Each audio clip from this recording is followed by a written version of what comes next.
On today's episode of Gathering the Kings. I'm still not the technical person. That's not my Right. forte. And the cool thing is I don't have to pretend it is. Realize that guys and girls really have a very unique, way of approaching things, and the unique skill set when one person is really honored and able to just run as free as they want in their specialty, and the other person is able to do that. Like together, it's like an even bigger third. It's like the whole collaboration creates something even greater. You are listening to Gathering the Kings with Chaz Wolfe, featuring fellow 7, 8, and even 9-figure business owners who have real battle scars from business and life, but have prevailed as the king that they are designed to be. We welcome high-performing entrepreneurs to the stage in order to reveal the real of the real on what it takes to build a successful business today.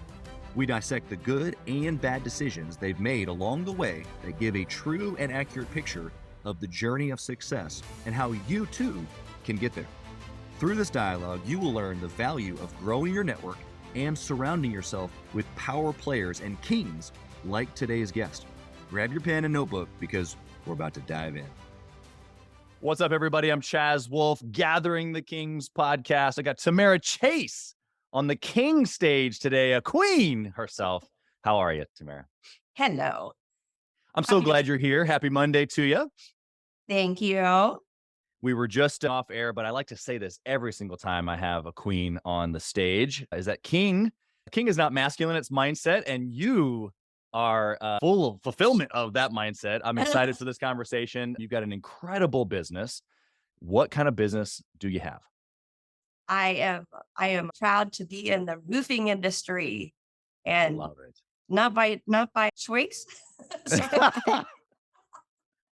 But now I love it. I don't know, that wasn't on my business plan. Well, we're going to have to get into how in the world that changed, but I love everything that you're doing. You know, your branding. I can see the pink hard hat behind you.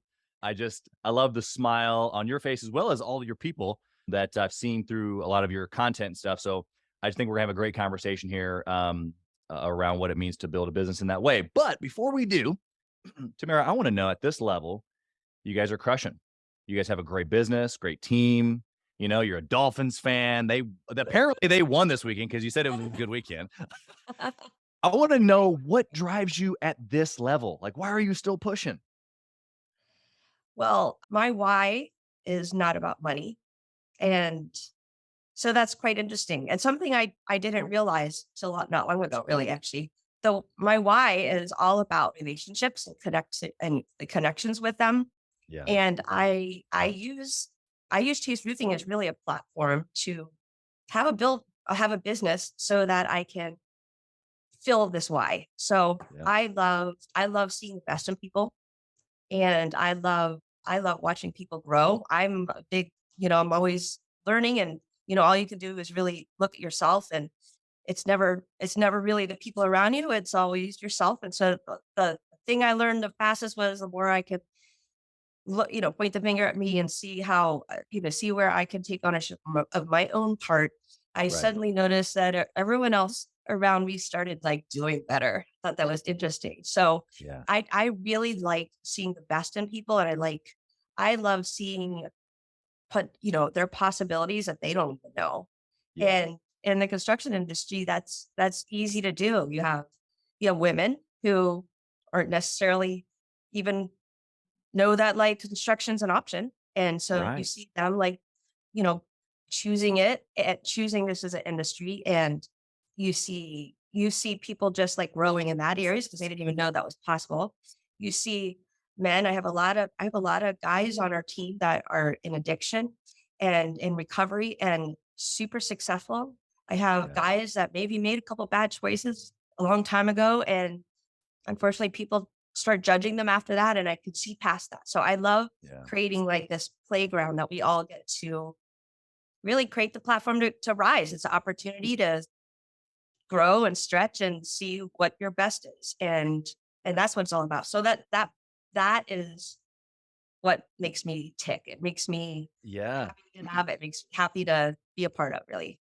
Yeah, I mean, obviously, you can hear it in your tone. If you're watching the video, for the listener here, you can see it in your smile. Just that recognition of someone else's potential And how really that has no connection to, well, like you said, their past, whether they're male or female, like none of it matters. It just matters, what do you want? Yep. What are you willing to put in to get it? Yep. Let's go. Like Let's go. that's the equation, you know? Yep. So I love that about you, that you're not only have done that literally, but then that you're facilitating that opportunity for others through your industry. So why do you think just recently you figured that out? Like what happened that made you feel, figure that out recently? Well, I mean, everyone who's a business owner knows the zillions of things that have to go into a business, right? So, Yeah. I mean, we could go on for, years and years of this conversation of like how many different things there it takes to really have a successful business. Right. And how many times even the things that are bad are what helps you learn and grow, and the silver lining around all that. But it is, I don't know, I guess the reason I just recently found out is because typically you're handling all those types of things to make it work, Yeah. right? And so like Right. the business has to work, otherwise you can't play this game, right? You get busy focusing on all that stuff. And it wasn't like recently that I was like, how come I really want to keep doing this? Like I could have Right. sold it a long time ago. I could have, Right. I could have, you know what I mean? Like what makes me want to keep going with this? And Yeah. it's like, I have coaches myself. I firmly believe in them. And during some of those sessions are when you really get to like turn the finger inside and look and see like, what's that about? Why is that? Uh, It was just pretty recent that where I just realized, wow, my why has nothing to do with money. I mean, yeah, I like money. I love all the stuff we do with money, yeah. but it's not my why. And so Yeah. Yeah. It's this usually last got to be year, tied to something that money can do for you, for sure. yeah. And So in I this think case, facilitating that getting people opportunity. to like hiring people that is their why around me is helpful. Yeah. Yeah, exactly. And I would even say that what you just described is accurate for anybody that you're going to bring on, anybody who's listening today. At some point, money, it has to be more than that. It's okay that it's money right now. If you're listening, or if you're on, Tamara's team, and your why is provision, right? I want to make money to buy things. Okay, fine. Great. At some point, though, you realize that life is more than that, and whether it's helping others or legacy or, well, whatever that looks like for your family, it's pretty cool when you can get to that place, because now it's like a whole nother level of like, It is. intensity, really. It is. It makes me so proud that I didn't give up in the middle of it. There was a zillion times I could have. And it makes me really proud to be a part of it, because now I realize like the responsibility and the honor that I have, that now I've created a nice little platform. So now people listen to me when I talk. And so now even more than ever, you can put a little ripple out there, and where that goes, Yeah. I've always had a big thing on kindness. And that was one of our differentiating, you know, factors in the company was really, how can we do this successfully and be nice to each other? So it doesn't mean always like kumbaya, but Right. it means like respect. And it Respect, means, so professionalism. yeah. So now that's coming around full circle. So it's really, really cool to see everybody play with me in this arena, Exactly. Yeah, I love what you said there, that, you kind of happened into this ability where people listen to you. And I think that that's really cool for the listener to hear today, because they're probably not where you are, revenue wise, team wise, experience wise. But it's really, really cool for someone on the front end. Imagine us before we were where we are, hearing somebody say, hey, look, I know how it feels right now, but if you'll just keep going, if you don't quit in the middle, eventually what happens is X. And whether that's, like you're saying, maybe some notoriety, maybe some authority, maybe some ability to change and speak the industry or people involved in the industry, whatever the opportunity is, those things come with the persistence of just kind of Yeah. just doing the thing over and over and over for a period of time. And so I just think that's so encouraging. Let's go back in your story. I want to know, why did you start the company? Was this the first business? Did you grow up in an entrepreneurial family? Give us like the beginnings of you and business together. I I think no, my family did put me around a lot of cool situations when I was younger. Okay. I had my sister, and the two of us are 2.5 years apart. So, when you're all girls, it's different. So I was the oldest, so I was the boy of the family. So I took out the garbage and mowed the yard and did the boy stuff. Sure. And my dad was involved with a lot of really cool stuff. So like at the time, he was like a pain in the butt. He really was. but, Yeah. but I really owe a lot of who I am because of the experiences that he put me in. So I was in Civil Air Patrol, all guys. Wow. And and I really became a leader there. They taught me how to be a leader in that group that was like the Air Force version of ROTC. Okay. Yeah. Is what the Civil Air Patrol is. So I had that, and I had band, and I had church and orchestra and all that. So like all those things really helped develop me. But I don't know if they ever pushed me into business. They worked for other people. My dad was a pilot. My mom was an executive assistant. So it wasn't that, but I think when I hear that question, I go back to like elementary school where I was selling red hot toothpicks. You ever do that when you were a kid where you Red chew hot on like Okay. So like a flavored toothpick. yeah, like Okay. I would soak them in cinnamon oil and then sell the sticks in class. Interesting. They also did chocolates. My mom had this mold that she did, and so I'm like, oh, I can make chocolates. I put little doilies, and I'm like, what kid doesn't want chocolate? So I sold them Exactly. for 2 hearts for 25 cents. Wow. Okay. A whole quarter. Yeah, whole quarter. So yeah, I did that, and then I mean, I always had a job, so I was in delivering newspapers and all of Yeah. that. But I think the entrepreneur spirit was always there. It was sort of like, how do I combine that need you see with the service that you can provide? Right. So I think I've always had that thing. Yeah. Yeah. Exactly. So how did fast forward a little bit to, was this the first company that you started, or was there one officially before that? Yeah. How did So how did that all that lay out? my husband started this particular company with a partner of his. Okay. My husband was working in the trucking industry, and a national trucking chain let go everybody, 25,000 people. So Wow. he called up his friend who was a handyman and said, hey, listen, can I come work with you basically for the day? So he knew he had $100 the next day. So they were doing that, and they suddenly were doing a little more and more. They were really in the remodel side of things and painting and, kitchen remodels. I sort of saw like, wow, this could be a business. And so I went behind, I was like behind the scenes doing, get a license and ensure, like, my husband's smart. So you just like, sign him up for the test, and he goes down, and he's now a contractor. He's like, so all of a sudden we have, we got a logo and, business cards, and I'm like doing business development at networking groups. My husband can do Yeah. this, husband can do that. But I was still very in the background. I was going Yeah. back to school at the time. My kids were in middle school, and I hadn't gotten a degree, and I was harping on them to get a degree. And I'm like, wait a second, I haven't gotten a degree. So I had to go, put my money where my mouth was. Yeah. Wow. And I was on track to go to law school. So I didn't get into Nova, which is the local law school. And so that Okay. means I was going to have to travel and raise kids over Skype before Zoom, where there was Wow. Skype, right? So Yeah. that Exactly. Yeah. that wasn't really a reality. So I started just like sort of getting more and more involved with my husband. So as we grew, then I just took on more, and eventually I took over in 2010 and we were at the time doing hurricane protection, and at roofing, we had slowly added those on.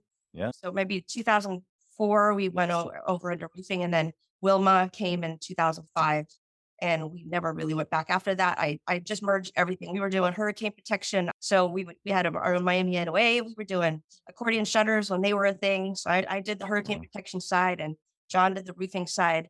And then when I took over, I said, let's streamline, and we just went down to roofing and sort of never went back. We never really went back to GC. Yeah. Play with it a little. We are GC contractors, but we usually stick with that when it has to do with like the trusses and, Sure. well, just, roof wall and stops and stuff like that. So we don't tend to get into the 2GC of the world. I love the story. One thing that you said that I just think, I mean, I don't know if it's funny. I don't know if that's the right descriptive word, but how you said at the beginning, basically you were the puppeteer. You're behind the scenes. You kind of made it sound like it was no big deal, but you were the orchestrator. You were the like, the creative mind. The Dr. Evil behind everything, making it all happen.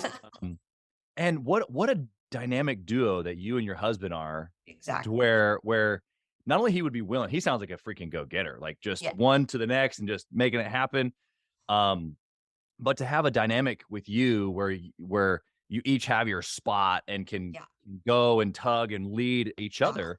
Talk on that because I'm sure you guys over the years have played this out, rolled this out, being in the same business. But then when you say I took over, I mean, I think a lot of men out there would be like, like No. talk through that a Okay. little bit because I think that there's some magic there. Yeah. So this is interesting because, I wasn't trying to take over, but what was happening is I was behind the scenes and I was the one like having to pick up the messes Yeah. and I liked systems and processes. So it drove me crazy that after we would make a mistake, I'd be like, okay, that's fine. Like, what did we learn from that? And create a different way so that you're streamlining your business better. And I didn't feel like I had that. So I was physically like going crazy. And and my poor husband was trying to like run things from, by then the other partner had left fairly early in the beginning. And so, he was out in the field trying to do things from a phone Yeah. and he doesn't like systems and processes as much. He doesn't and That's he's okay. super That's why you guys are drawn to each other. right, right. So, it was a struggle for him. In fact, because like you said, like how a lot of guys would feel, it took me a long time to say something Yeah. because it was really, I was putting myself out there. I basically had to be hurting enough to say, hey, listen, I'm a smart person. I'll go find something else to do. This isn't really working for me. Yeah. And he's like, what do you mean? Right. And he's like, now he jokes around and says, guys are pretty simple. All you have to do is really tell us, I Yeah. don't know why it took me a couple of years to say something, but I finally did. And I said, listen, I need to move on and let you do this your way, or I need to take over it because I like physically, I felt like I was going to have the hives or something like it Yeah. was, you know what I mean? It wasn't good. And he was so happy that I said something. So I don't, he's like, why did it take so long to say something? Yeah. He's been begging for help, dying for it. Yeah. So Wow. so he was really happy about it. So he got to, do what he was more interested in doing. And, he loves coming up with out of the ordinary solutions. So he was great, with the customers and he's not salesy. He's like, it's so interesting now to look at how similar both of our direction is and how Yeah. differently we approach it. Like he's Sure. basically the introverted version of me, but we Yeah. both have, we're both like really about like relationships and connection and Right. Right. solutions. Yeah. So I think it was sort of wild, like to finally say something. And then he's like, yeah, perfect. Take over. Yeah. I just think So that's incredible that not only that you got there finally, thank goodness, yeah, but how many husband wife duos are out there that are in that same scenario, or maybe the wife isn't involved, but the guy, the leader, the guy who's listening right now is just like your husband. He's spinning, trying to keep all the plates happening all at the same time. right, Systems and processes aren't necessarily his forte. right, And what he hasn't had is someone, unfortunately for your husband, it was you. right. A lot of times we have to go make that higher. We have to say, okay, Exactly. I'm not good in these areas. Yeah, In order to survive, in order to grow to right. multiple millions, you've got to have systems and process. And so Yeah, you can't just be fly by the seat of your pants all the time. That works for a period of time in the ingenuity stage, but you have to be able to create a business. And it so, does. Yeah, to make it a true business and not something that you're just doing that. Like, he's like, he was more like the technician role. Like he understood the skill set behind. And so, I mean, I went and became a roofing contractor eventually. He's the one that supported that. He's like, listen, you're the one, protecting my license. You need to go become a roofing contractor. So I went and did that, but I'm still not the technical person. That's not my right. forte. And the cool thing is I don't have to pretend it is. I don't have to Yeah. like what a blessing that I get to see things through my lens and he gets to see things through his lens. And instead of like fighting each other, like frustrated why the other person doesn't see it your way, realize that really guys and girls really have a very unique, way of approaching things. And the approach of the unique skill set when one person is really honored and able to just run as free as they want in their specialty and the other person is able to do that like together it's like an even bigger third. It's like the whole collaboration creates something even greater. Yeah. Yeah, Yeah. I mean You're right. The putting those two together, especially since the lenses are so different, I mean, Right. I mean, what's the Love and Respect book, where it's like the pink earphones, the pink microphone, and the blue. And like in marriage, Yeah. obviously, those things it comes out of my mouth one way, but into your ears a different way. But Right. that happens in business also if you can get on the same page. Yeah. It's funny because I had a gal, this was probably 4 or 5 months ago. It was actually two ladies on the pod, and one's the visionary, one's the integrator. And the integrator was like, who makes great integrators usually are women. And Yeah. more so moms, because this is Yeah. what we do. Yeah. And it's funny when I think about my own organizations, I employ mostly women. And because it's probably, well, first off, I grew up single mom family. It was me, my mom, my grandma, my Yeah. sister, the female cats, female dogs. It was all females, but me. But there's something to be said about Yeah. touch, if you will, or that mindset that just is Yeah. so And my impactful. husband he was raised with a really strong mom, a really strong grandmother. So he didn't know Yeah. anything different. And really, I mean, I guess that's probably a big part of it. I think it's actually fascinating because this is my 20th year in this, and there's a definite difference between now and 20 years ago. I mean, Sure. I think back to even just like my own leadership style. They didn't have words like feminine leadership. They didn't Right. have that term then. And Right. it was just like, I think because I was in the construction industry, it was just so blatantly not my style that it was easy for me to go, yeah, that doesn't really work for me. Let me do it this way. Let's build a team around culture and about possibilities and getting us all in the same direction versus this technical part of it. So Yeah. I think it's fascinating to see like literally before my eyes, like the what's happening. Like I see how men and women showed up with good old boys, and I see men now that are just, I mean, they're rock stars, and their companies are all doing better because of it. They're holding up women for like the strengths that they have, and they're able to play in the same sandbox. And Yep. I don't know, I'm like totally inspired by dudes these days. I know. You're right, because a lot of things are changing, but I just think that I just wanted to highlight your portion there because you've led the way, I'm sure, in a lot of areas, especially in your industry. So Yeah. just incredible. Let's get into a good and bad decision here. It's the meat and potatoes of the show here. I want to know a good decision, something that you made along the way that you can think of. A lot of your success has come from this one decision. What is that? Good decisions. You know, I think I think that sometimes it's timing. Okay. Yeah, And I agree. and I think back some of the best decisions, it was sort of like trusting the intuition of, yeah, this is the right way to go, and you have the support and you sort of go. Yeah. Certainly after Hurricane Wilma was a big, stepping stone for us. It put us on the map. Really, we were a lot smaller before that. That's really what led us to growth. And I think of like how we handled that. Yeah. Being the small players, we didn't even have access to materials in a supply house. We didn't have Wow. electricity for a couple weeks. We didn't have a sales team. We had a generator, a laptop, and a printer. And I went to the office store and I got carbon, old sheets of carbon. Yeah. And we went into like these small little neighborhoods that actually that everyone says the eye of the storm went over their house, but this is really the actually eye of the storm actually went over. And they Sure. were these little 13 square, Yeah. 2-story shingle roofs that Yep. were down to the wood. And and it was right around the corner from us. And I think back at like how quick we were able to adapt to that. Yeah. And we were running up in the middle of the night up where you could get gas, filling up the beds of the trucks with a whole bunch of, little gas cans and whatever we could grab, we were grabbing. Yeah. And then we got all my kids and their friends to be the salespeople because anyone just wanted a roofer. They didn't care. Yeah. Just help. So we realized in this one particular model, there was 3 models. So we like made 3 templates up, and we were just on the street and there, and anything we promised, we fulfilled. Yeah. I think that literally is what put us on the map. And you know what I mean? I'm just so grateful. Like I think of if we were to have a storm like Wilma come in now with what we know now, Yeah. it would have been very different money wise, but like Oh, that's yeah. what like really put us on the map as far as a team coming in and Yeah. getting together. Yeah. The very fabric of your company DNA was not only tested, but created, it sounds like, really. Exactly. It was created. Wow.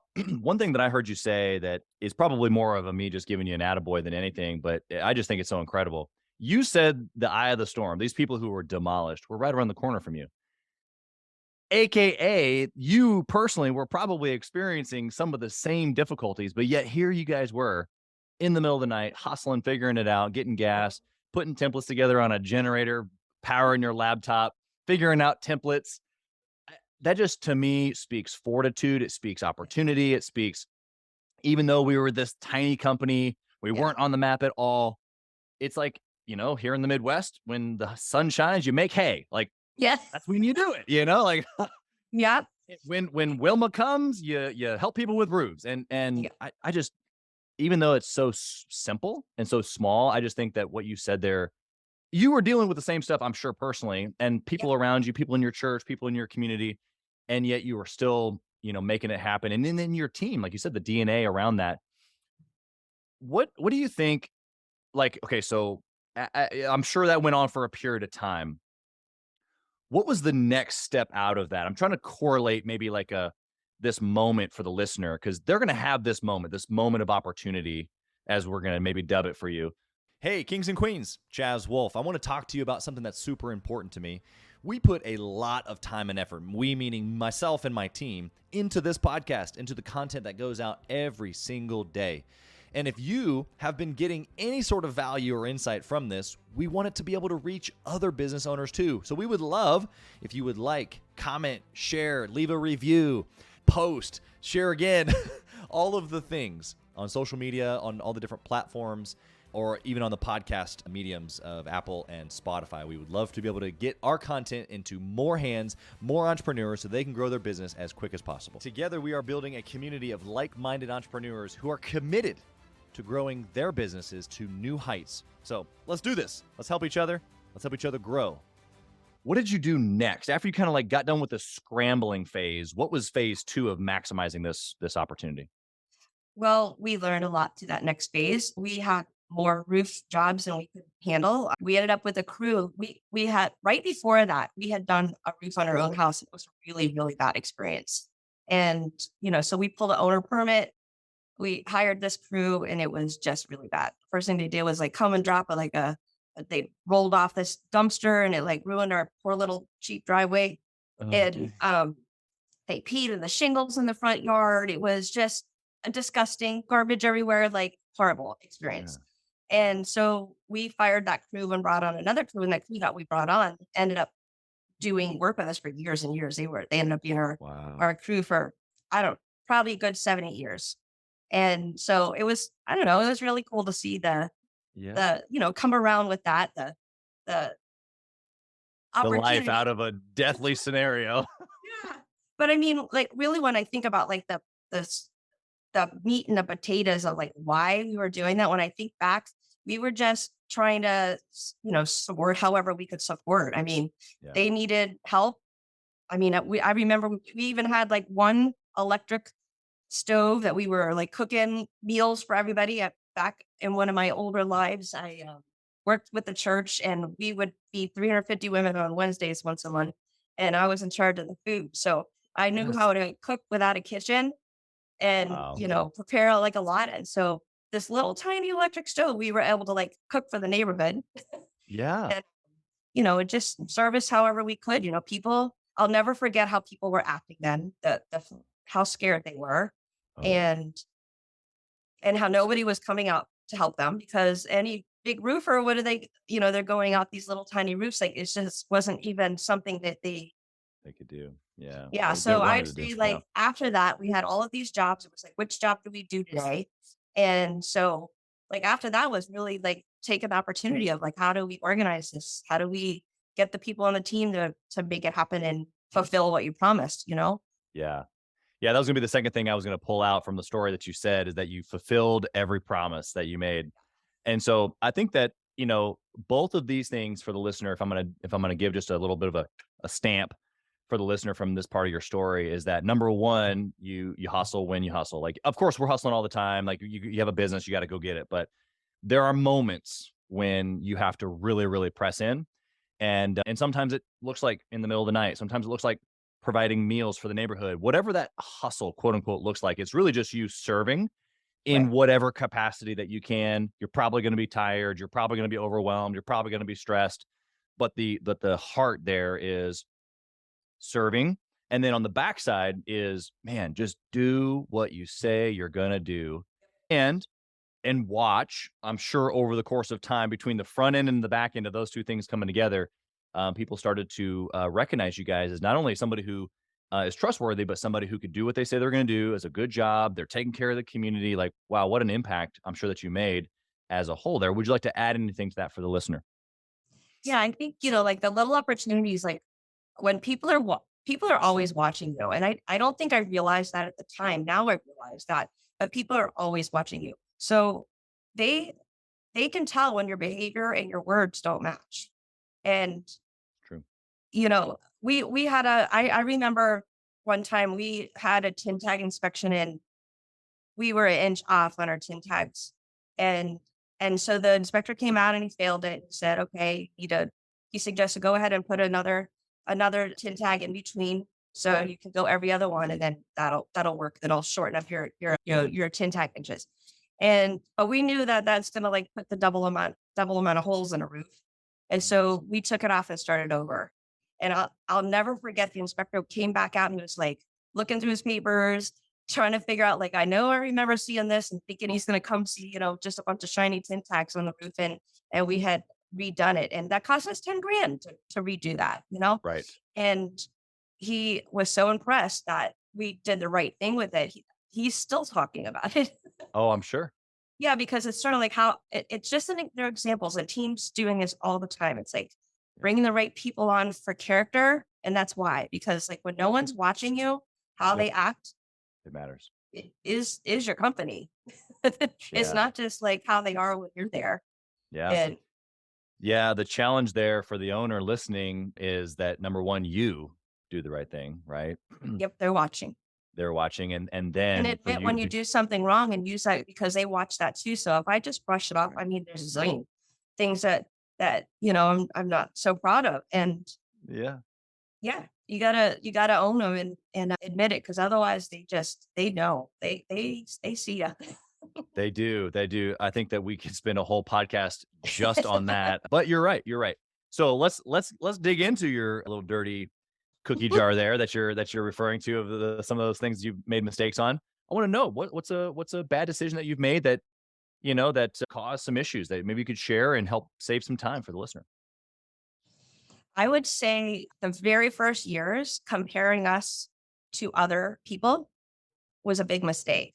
We were so caught up on, in the roofing world, everything's done by the square. And we were so caught up on, all right, so, so and so is doing it for 400 a square and we're doing it for 425. So we're doing good. Except for the one year where we almost went out of business and could not understand where the cash was going. And so I got a coach. My husband actually is the one that first suggested this. And I was so angry at first, because I was like, any entrepreneur that's busy knows the last thing I need is add more things to the day. So if you don't have time to go on vacation, if you don't have time to go see a coach, then you need a coach. Literally. Yes. So during this coaching session, the first things I learned was really truly how to operate a business, and not just like the how do you get things done, but how do you do things by the numbers? How much does it cost to do a job? So that summer we almost went out of business. What do? You go and get more jobs because you think that it's a cash flow issue. And that summer is when I realized that it wasn't a cash flow issue. It was, we weren't charging enough for our jobs. We didn't know what our true overhead was. We didn't know the true cost of growth. Right. And so I had to go borrow money from my mother-in-law, and that sucks. I was dying on the edge of my chair there going, what is she going to say? What's she going to say? Yeah. Yeah. Okay. Yeah, that turkey doesn't taste as good at Thanksgiving when you owe your mother-in-law money. But I looked at her and I promised I'd figure it out. So Yes. that was eating a lot of humble pie and asking for help, and really getting people around you and doing the work of figuring out like the true cost of business. Yeah. Super important. Yeah. Yeah. the equations there. I love what you said. Obviously, for you in the construction space, specifically roofing, cost per job. Obviously, like you said, cost for growth. I think a lot of people don't calculate that Right. as far as what does that look like to go from So 500 whatever you to a think million. you need to grow, double it. No. Right, right. Yeah, exactly. You're 100% right. And also cut in half what you think is going to happen on the back end. It's like, Yes. um, and it's not really about like psyching yourself out. It's more of it's just going to cost more time and effort than you Yep. think. It just Yep. always does, always will. There's going to be snags along the way that you just can't anticipate. But what we can anticipate is that it's just going to cost. And so, Right. to the best of our ability, dialing in those numbers, adding some onto the top just to make sure. Obviously, you did that with a coach. You've got people, I'm sure, on your team now that you do that with in different departments and industry or different, divisions. But anything that you would give to the $600,000 business owner it's him and, 2, 3 folks, one gal in the office or one guy in the office, like, what would you say to that owner, that guy or gal I around would this say topic? plan for growth and don't let it control you. So be strategic about it. So to me, one of the biggest things I always go back down to is just fundamentals. And I know like each stage of growth creates its own level of issues. So it depends on the stages. At first, certainly it's creating systems or processes, getting the right people in the right seat on the right bus. It is, you cannot go over that enough times. Yeah. Whether it's family members or your friends or whatever, or whoever is helping, really stopping and looking at like what are people's strengths and having a real clear guideline so that everyone knows which lane they're in. So that doesn't mean that you don't know about the other person's lane. Something my husband and I learned a long time ago is to really say, if someone comes to me and asks me a question and it's really in John's area, then I say, I don't know, let's find out. That's really a John question. Right. Because it doesn't matter if I know the answer, I may not know the other 5 things that he's taking into consideration because that's his lane, that's his specialty. And Yep. then for him to do the same thing, it's like a respect for each other. And it's also letting everyone else know, yeah, this isn't my area. This is his area, or vice versa. So I think that's like critical at the beginning, and really having a plan, having the hard conversations with people to make sure that everyone is aware of your plan and on Yeah. board with your plan and willing, capable, and knowledgeable. So like always going through those 3 things. And if someone is not willing, knowledgeable, or capable, then invite them to be happy somewhere else, because it's really holding up the growth. Like if I look back over the 20 years, all the lessons that I could have probably sped this whole process up, a lot faster than we did. So, 100%. it's tough. It's definitely, those are some of the biggest ones. Cash flow for sure. Having a plan your budget, look at a plan. Are you on track with the plan? Do you need to adjust? Everyone in today's world, we have a lot of stuff going on. So Right. Yep. we're having to adjust more and more. Yeah. Yeah. It's like overnight we didn't have foam. So overnight we weren't able to install tiled roofs like that. That's a crazy thing, when you plan on so much revenue and you have tiles on roof and like all the things that touches. It's adjusting and being flexible and really, really keeping in your own lane. I think I go back to that one a lot because it's critical for us. I think also probably relationships. I think that was another key one, to really have people that could support you, and people that you've been supporting all along. It should be a win-win, Totally. and you can lean on your vendors and banks, and Yep. don't wait Other till relationships. you're out of money to talk to your bank. Go talk to your banker today, and That's right. That's make sure right. you get the line of credit going. 100%. In all seriousness, I agree with that. Yeah, I agree with everything you've said, but just to highlight that little piece there, you're 100% right. You got to plan for it. I love what you said. There was one thing, we'll move on to the speed round here in a second. You said not only do you have to have a plan, and you have to be able to track, in essence, is what you're saying, but you use the word budget. And this was something that it took me a long time to figure out. I had CPA with multiple companies, figuring out financials, reviewing all the numbers. I had all the numbers dialed in. I'm a numbers guy. But what I didn't do for a long time, what you said, is budget or think ahead. So that way, I was thinking ahead, but like putting numbers on a sheet ahead. So that way, as we're going along, there can be actual adjustments made here. So we're about to wrap up September. how did September go? That's looking backwards. How did it go in comparison to how we thought it was going to go? And then let's make the adjustment for October and maybe even November, December as we finish out the year. That's budgeting or planning ahead, putting people in lanes, being able to make adjustments. And even someone like myself who had a CPA, multiple companies doing millions, that was just that small little thing. That was something that made a big difference for me, which I love what you said there. So let's get over to the speed round here before we run out of time. But you have been incredible so far. So I don't want to rush these answers, but they are the speed round. I want you to just off the top here, give me what comes to your mind. In this business that you call this roofing, this conglomerate, really, what would be the one metric? If you could only pick one to track forever and ever, what would it be? Cash. Okay. Cash in the bank, cash on jobs, cash on cash return. What All are of it. Everything that touches cash. So like basics. How many leads did we get in? Do we have enough leads to bring the sales in? Do we have enough sales to get stuff done? Do we get enough stuff done to collect? Yeah. Can't Like forget to collect. the cash, that cash line, like you got to look at it. Yeah. Yeah, exactly. Good stuff. Okay.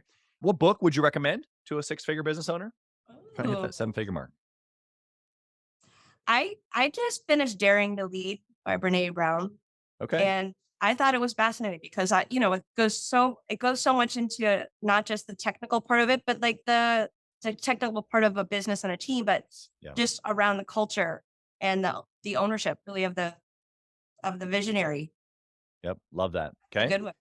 What do you think about intentionally networking and or masterminding with other entrepreneurs? It's the basis of our business. Okay. Why? 100%. Because it's all about relationships. Yeah. So people buy from people they know, like, and trust. Heard that before. Yeah. And it takes a while, just like in marketing. You don't see a commercial and decide you're going to go buy something. Right. I mean, it's usually several touches, and it's the same thing with people. It takes several times before you're like, oh, okay, wait a second. I'm seeing a different side of them. Yeah. I've never liked the whole like shove a card. In fact, I don't even carry business cards. People always, you have a card. I'm like, I don't have, you can figure out how to find me. Now, I'm not saying salespeople should do that because they're trying to do something, but to me, networking is not at all about making a sale right then. It's about the relationship. So it's like, it's great in roofing because you either need a roof or you don't. So I didn't have that pressure of that. So right. just go and have fun. And it's just my job to determine whether you like me or not, and if you like me, you'll do a roof with me. Exactly. I love that. It's so simple, but so true. I appreciate your perspective on that. Last question here for you as we wrap up.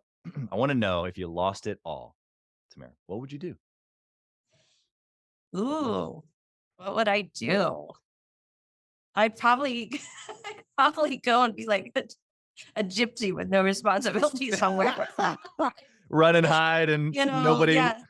Go live on a beach somewhere in wherever, Jamaica or something. That's awesome. Just disappear, it sounds like. Just disappear and no responsibilities. It is a lot of pressure. Yeah. It's a lot of pressure. The person right now who's listening, hearing you say there's a lot of pressure, obviously you've built an amazing business, culture, team, brand, this whole thing. What would you leave them with as they're thinking they're overwhelmed, they're wearing too many hats, they're networking, but they really don't have time. They don't really have a solid sales process. They're kind of just winging it, going job to job. Maybe they got a couple of guys or gals that maybe they leave and they're not in the right seat. Like, you remember these moments like I do. What's your, parting thoughts for that business owner? I would say my biggest piece of advice would be to take care of yourself first and not wait until there's time to do that, because you will just burn out. And I've gone through that before and it's not fun. And you're no good to anyone else if you are not taking care of yourself. So I'd say before anything, put things on the calendar that are going to feed you, whatever that means. I'm the queen of 15-minute breaks. I love them. There's something so magical that happens when you just stop working for 15 minutes and go listen to music, scream, dance, color, doesn't matter what you do. Stare at the water, have whatever. how much more productive you are after that. And our brains are not necessarily wired to that. We just want to go, go, go. And so I would say insisting on taking care of yourself first, whatever that means, to make yourself filled up so you're like running over with Yeah. whatever's your mojo, you know? Yeah, I love that. I had an old sales manager. This was, darn near 20 years ago, who certain random times throughout the day, they would turn on music like super loud and be like, "Hey, 30 seconds of mandatory dance." And literally like, "Hey, stand up, stand up, stand up," and whether you did a jig or not, the point is that you checked out, you took your headset off for a second, Yep. you listened to some music, took a deep breath, you stood up, Yep. you got some blood flow, maybe you did a jig. The funny thing is that sales manager was a female. So That's I funny. Yeah. wonder if I this have little, I have a 30-second dance button party. there you And go. press it and they're all over the office. So like, it's really interesting to use that. It really moves the energy around. You get stuck Yeah. and whenever I find myself feeling like I have to do this or procrastinating, like starting off with a little, for me, just like standing up, like I'm stupid for 30 seconds. It works. It really does. It really does. Well, Tamara, you've been absolutely incredible here today. How can the listener find you? If they've just connected, they want to get to know you. Maybe they've got a job that needs to have done in the Pompano or Tampa area. How can they find you? TamaraChase.com, probably the easiest. It has all my contact information and the different businesses I have on there and my nonprofit on there. So Love it. feel free. Love it. Love it. Well, we'll put all that in the show notes as well as well as with many other quotes that you've given to us here today. And of course, we'll be able to, get all this out here to the listeners very soon. So again, thank you for being here on the show. We appreciate you. I'm sure the listeners feel like I do, which is just wow. So thank you for doing that. Thank you, Chaz. Talk to you soon. Thank you for listening to Gathering the Kings today. I hope that you were able to pull out a few nuggets to go apply into your business right away. More importantly, though, I hope that you're realizing that it takes more to be successful than just being by yourself, doing it all on your own, carrying the weight all by yourself.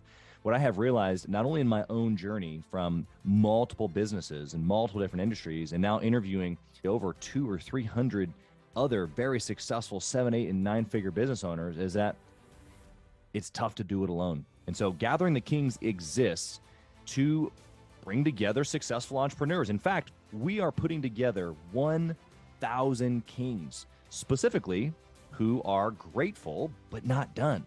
We're intentionally assembling kings who fight tooth and nail for their business, family, and communities. And here's what we believe, that in the pursuit of excellence in those areas, that it ignites within us the responsibility to govern power and forge a lasting legacy. So if that relates and resonates with you, and you know that you need people around you, sharp, qualified, other very successful business owners, I want you to go to gatheringthekings.com. I want you to take a look at what we're doing and see if it makes sense for you to be part of our pursuit to 1,000 kings. Talk soon.